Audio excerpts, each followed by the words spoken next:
Olá pessoal, vou fazer um vídeo sobre o Cândido Rondon. Acho que muitos de vocês já ouviram falar. O Marechal Cândido Rondon, ele nasceu dia 5 de maio do ano de 1865 e veio a falecer 19 de janeiro de 1958. Ele foi engenheiro militar, né, nessa cidade de Antônio de Leverger, né, morreu no Rio de Janeiro. E ele foi um engenheiro militar e sertanista brasileiro, né?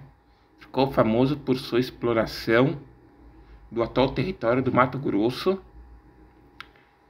e da bacia amazônica ocidental, e por seu apoio vitalício às populações indígenas brasileiras.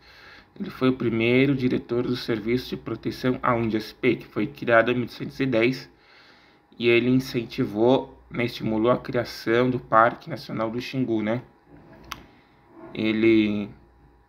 O estado, né, brasileiro de Rondônia recebeu esse nome em sua homenagem. É o patrono das armas e comunicações do Exército Brasileiro. Cândido Mariano da Silva, o sobrenome Rondon, foi acrescentado posteriormente, né? Ele, né, como eu falei, ele nasceu, né? E falando um pouco dos ancestrais dele, né? Do Cândido Rondon, né? Por parte de pai, né? Ele tinha ascendência ibérica, né? Ou seja, português e espanhol. E também era miscigenado com povos indígenas, né? Guanás e Tememinós, né? Guanás era por parte de mãe, né? Que chamava Claudina Freitas. E evangelista, né? E ele também era descendente de índios Terenas e Bororós, né? Então, ele era misturado, né? Mestiço. E Cândido Mariano era o seu pai, né? Que morreu de varíola em 1864, né? Antes do seu filho nascer. Claudina faleceu em 1867, quando o filho tinha apenas 2 anos de idade, né? Ou seja, ele ficou órfão ainda muito novo, né? E ele, né, como eu falei, ele foi responsável, ele fez muitas explorações, né?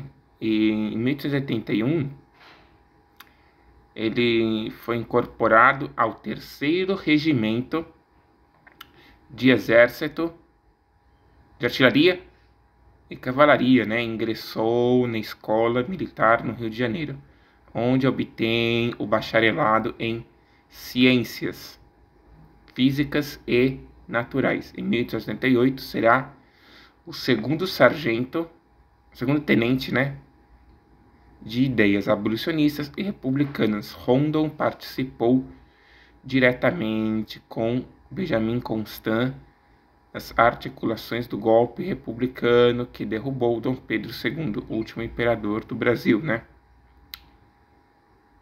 Ele também, né, falando das explorações, pela competência, né, demonstrada na sua construção de linhas telegráficas, Rondon foi encarregado de estender as linhas telegráficas de Mato Grosso para a Amazônia. No curso encarregado de estender linhas telegráficas, assim, o curso da construção da linha descobriu o rio Jururena, né? Um importante afluente do rio Tapajós, ao norte do Mato Grosso. Também descobriu o Nambiquara, um povo isolado que até então havia matado todos os não-índios com quem entrara em contato. Rondon também descobriu ruínas do Real Forte do Príncipe da Beira, a maior relíquia histórica de Rondônia. Foi promovido a major do Corpo de Engenheiros Militares. responsável pela construção da linha telegráfica de Cuiabá para Santo Antônio da Madeira, povoado no atual Porto Velho. A primeira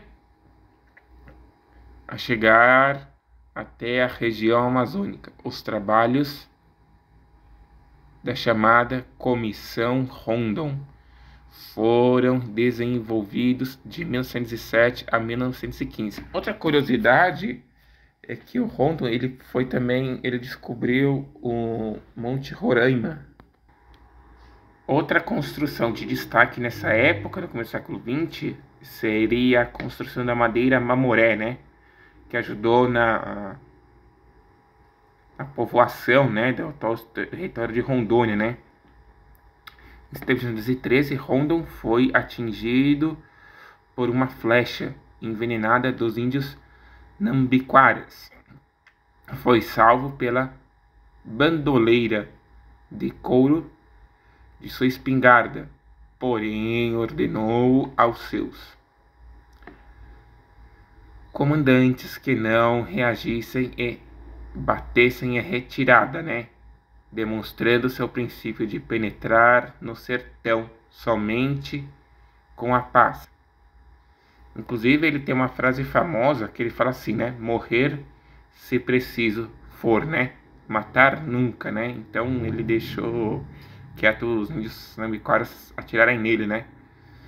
Em 1914, houve a Comissão Rondon, né? A construção de 372 quilômetros de linhas e mais 5 estações telegráficas. A Pimenta Bueno, o Presidente Hermes, o Presidente Pena e mais tarde a Vila de Rondônia, atual de Pará. Né? Então ele ajudou muito, né? E também teve a expedição com Roosevelt, né? Que a gente conhece, né? Em 19 de janeiro, né, de 1914, Rondon partiu com o ex-presidente dos Estados Unidos, Theodore Roosevelt, a expedição científica Rondon-Roosevelt, cujos objetivos eram explorar o Rio da Dúvida. A expedição deixou Tapiripuã e chegou ao Rio da Dúvida em 27 de janeiro de 1914. Não alcançou a Foz no Rio até o final de abril, depois que a expedição sofreu muito. Durante essa expedição, o Rio da Dúvida foi renomeado para Rio Roosevelt. Né? Então ele ajudou muito a descobrir, né? Ele construiu muitas linhas telegráficas, né, pelo Brasil. E aí, depois do término da expedição, né, o Rondon ele foi trabalhar mapeando o estado do Mato Grosso. Ele encontrou mais alguns rios e também entrou em contato com várias tribos, né, indígenas. Em 1919 ele foi nomeado general, né, de brigada, e Rondon também foi nomeado diretor de engenharia do exército, que autorizou a construção de quartéis. Nessa época, ele também acumulou os cargos de chefe da Corporação Brasileira de Engenheiros e chefe da Comissão Telegráfica, né? Então ele foi uma pessoa bem importante na nossa história, né? Em 1924 e 1925, ele liderou as forças do Exército Brasileiro na campanha do Paraná. De 27 a 1930, Rondon foi encarregado de examinar todas as fronteiras entre o Brasil e seus países vizinhos. Durante a Revolução de 1930, Rondon renunciou ao cargo de chefe do SPI. Durante 1934 e 1938, Rondon foi encarregado de uma missão diplomática com um mediador de uma disputa entre a Colômbia e o Peru sobre a cidade de Letícia. Em 1939, de volta à direção do SPI, ele expandiu o serviço para novos territórios do Brasil. Então ele foi importante, né, nesse quesito. E na década de 50 ele apoiou, né, as campanhas dos irmãos Vilas Boas, que enfrentavam forte oposição do governo e dos fazendeiros do Mato Grosso. Ele levou, né, ao estabelecimento da primeira reserva para os povos indígenas, o Parque Indígena do Xingu, criado em 61. Em 5 de maio de 55, data em que completou então a idade de 90 anos, né? Ele foi agraciado com o título de Marechal do Exército, concedido pelo Congresso Nacional. Em 57, Rondon foi indicado ao Prêmio Nobel da Paz pelo Explorers Club,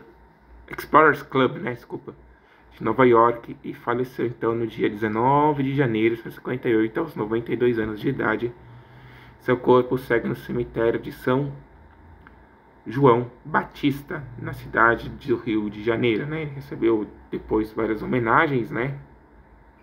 Depois ele, como falei, né? Ele foi importante, né? Ele contribuiu muito para nossa história, né? Ele descobriu rios, né? Descobriu Monte Roraima. Então ele foi uma pessoa muito importante, né? Então esse era o vídeo que eu ia fazer. Obviamente que o Marechal Deodoro vocês devem conhecer, né? Figura histórica do Brasil. E ele é considerado um herói nacional, né? E no dia 5 de maio, como era o Dia Nacional das Telecomunicações, em homenagem a ele, né? Então esse seria o vídeo, né? Curtem, comentem, compartilhem, né? Não deixe de se inscrever. E no próximo vídeo eu vou falar sobre a Iugoslávia, história da Iugoslávia, né? Então, até o próximo vídeo. Ah, pessoal, esqueci de dizer uma coisa. Para vocês que querem se aprofundar mais sobre a história do Brasil, tem o meu PDF sobre esse tema, né, sobre o Brasil. E se vocês quiserem adquirir, né, para vocês aprenderem mais, ter um conhecimento mais aprofundado do tema, né, que eu escrevi, né, tem muitas coisas que muitos livros didáticos não têm. Então eu recomendo que vocês adquiram, né, quem quiser, né, aí vocês ponham eu quero, que eu coloquei desde a período pré-carvalino até os dias atuais, né, com muitas informações, né, que pouca gente conhece ou sabe sobre a história do nosso país. Então, esse é o recado que eu quero deixar para vocês, né, já que o Rondo também sobre a história do nosso